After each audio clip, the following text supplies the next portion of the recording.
আলহামদুলিল্লাহ রবিল আলমিন নাহমাদুহু ওয়া নুসাল্লি আলা রাসূলিল কারীম আম্মা বা'দ ফাউযু বিল্লাহি মিনাশ শাইতানির রাজীম বিসমিল্লাহির রহমানির রহিম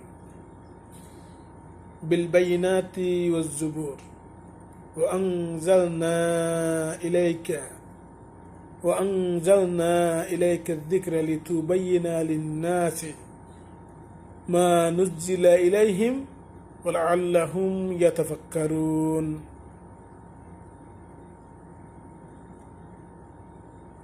এই মুহূর্তে সূরা আন-নাহলের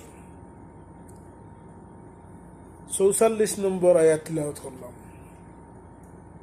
ঠিক আছে, সূরা আন-নাহলের ৪৪ নম্বর আয়াত তিলাওয়াত করছি। এখানে বলা হচ্ছে যে তাদের প্রেরণ করেছি সুস্পষ্ট প্রমাণ দিয়ে কিতাব সমূহ এবং তোমার প্রতি নাজিল করেছি কুরআন, যাতে তুমি মানুষের জন্য সুস্পষ্ট করে দিতে পারো, যা তাদের প্রতি নাজিল করা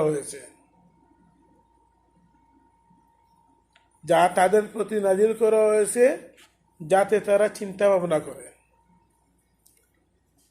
এখানে বলা হয়েছে যে একজন মানুষ যে আমি কুরআন, হে নবী, আমি যে কিতাব দিছি, আমার যে বাণী দিছি, আমার যে বাণীগুলা দিছি, নিদর্শন অর্থ হচ্ছে বাণী, বাণী অর্থ হচ্ছে নিদর্শন, যে আমি যে নিদর্শনগুলা দিছি এইগুলা মানুষকে, এই আমার বাণীগুলা আপনি মানুষকে বুঝান, আমার বাণী আপনি মানুষকে বোঝান, যাতে আমার বাণী নিয়ে ওরা চিন্তা ভাবনা করে, ফিকির করে, গবেষণা করে। তো আমার কথাটা বলার উদ্দেশ্য হচ্ছে, বাংলাদেশ যারা মুসলমান জাতি আছেন, এই সুস্পষ্ট কুরআন হচ্ছে আমাদের বুঝার জন্য এবং চিন্তা ফিকির করার জন্য। তো আমাদের মাদ্রাসা একটু পিছন, এখানে জানেন কমি মাদ্রাসা কোরআন নিয়ে চিন্তা ভাবনা করে না।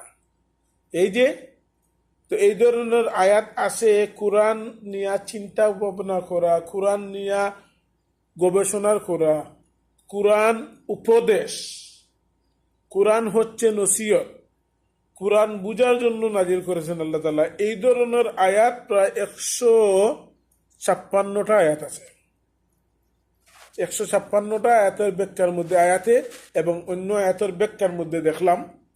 তো আপনি যদি চান তাহলে এই যে আহসানুল বায়ান ফাউন্ডেশন আছে, আপনি ওই আহসানুল বায়ান ফাউন্ডেশন ওই অ্যাপসটা যদি নামান, তাহলে এইটার মধ্যে যে বুঝার মানে যে প্রতিক্রিয়া বানাইছে ওরা বুঝার জন্য, আপনি কিতাব পড়িয়া, আপনি সরাসরি কিতাব পড়িয়া এরকম বুঝতে পারবেন না।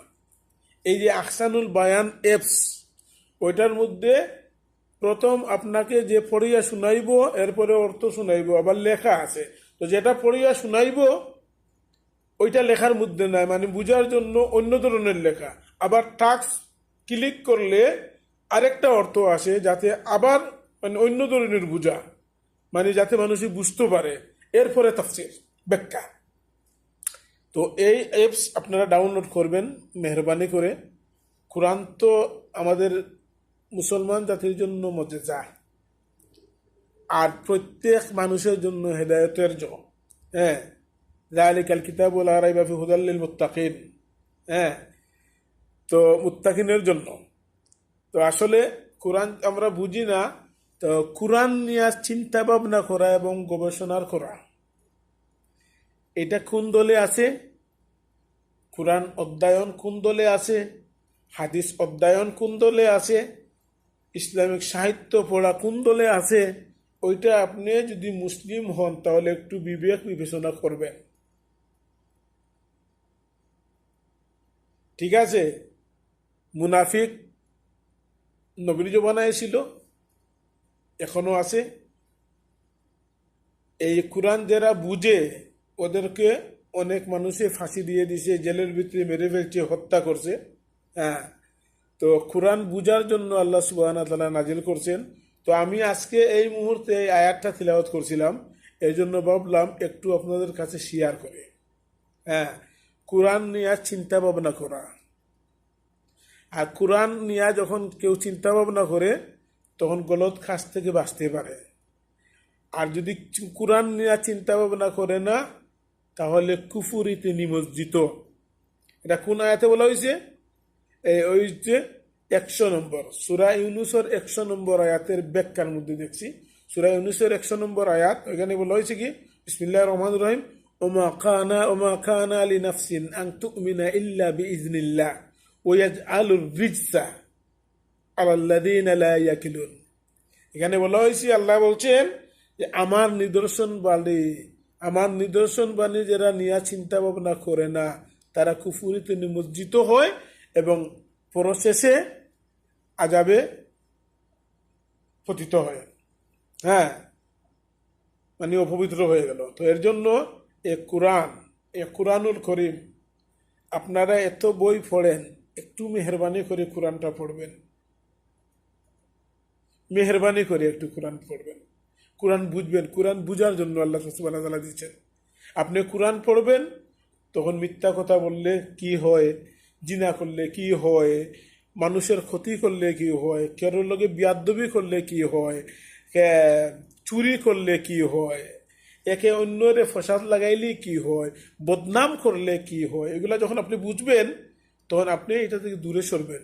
কারণ আপনি কোরআন যদি বুঝেন না আর আমল করেন না, তখন আপনি জানেন, আমি জানি আমার মালিকুল মৌত একদিন চলে আসবে।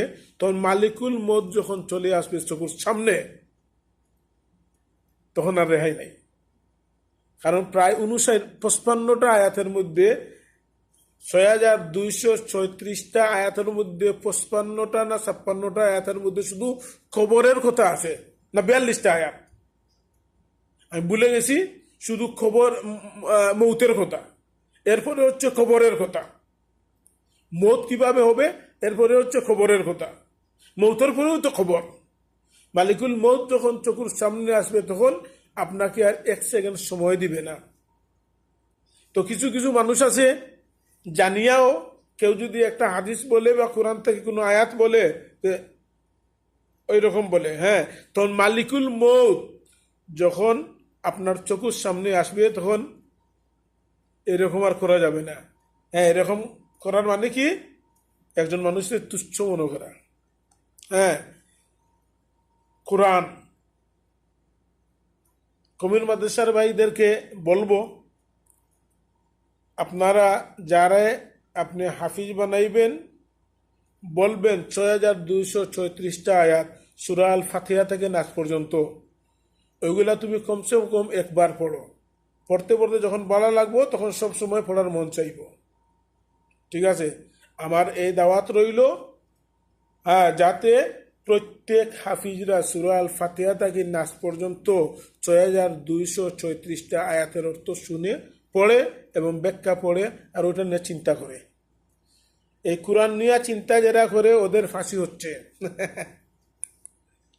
এ কোরআন চিন্তা করার জন্য নাজিল করা হয়েছে, চিন্তা গবেষণা।